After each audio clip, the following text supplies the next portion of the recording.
யாராவது உங்களை அவமானப்படுத்தவும் அல்லது கோபப்படுத்த முயன்றால் எப்படி அமைதியாக இருக்க முடியும் என்று நினைக்கின்றீர்களா? இந்த வீடியோ உங்கள் கேள்விக்கு சரியான பதிலை கொடுக்கும்.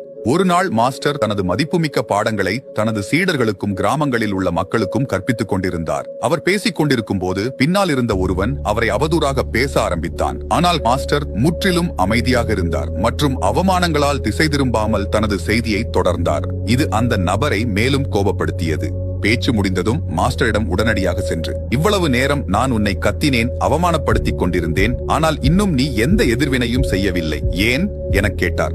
மாஸ்டர் சிரித்துக் கொண்டே சொன்னார், நான் உங்களிடம் ஒரு கேள்வி கேட்கிறேன். நீங்கள் ஒருவருக்கு பரிசு கொடுக்க விரும்பினால் அவர்கள் அதை ஏற்க மறுத்தால் பரிசு யாருக்கு சொந்தமானது? அந்த மனிதன் ஒரு கணம் யோசித்துவிட்டு பதிலளித்தான், சரி, நான் கொடுப்பவன் என்பதால் அது எனக்கு சொந்தமாக இருக்கும். மாஸ்டர் தலையசைத்துவிட்டு, உங்கள் கோபமும் மற்றும் அவமானங்களும் அப்படித்தான். நான் அவற்றை ஏற்கவில்லை என்றால் அவை உங்களுடன் இருக்கும். இந்த கதை நமக்கு ஒரு முக்கியமான பாடத்தை கற்பிக்கிறது. நம்முடைய வாழ்க்கையில நிறைய பேர் நம்மை கோபப்படுத்த முயற்சிப்பார்கள், அவமானமாக பேசுவார்கள் மற்றும் நம்மை வருத்தப்படுத்துவார்கள். ஆனால் நாம் எப்பொழுதும் அவர்களின் வார்த்தைகள் அல்லது செயல்களை நம்மிடம் எடுத்துக்கொள்ளக் கூடாது. அந்த கோபம் மற்றும் வருத்தம் அவர்களுக்கே சொந்தம், நம்முடையது அல்ல. அவற்றை அவர்கள் சொன்னபடி அவர்களுக்கே விட்டுவிட்டு நம்முடைய மனதை அமைதியுடன் வைக்க வேண்டும். இதன் மூலம் நமது வாழ்க்கையில் எப்போதும் சந்தோஷமும் அமைதியும் இருக்கும்.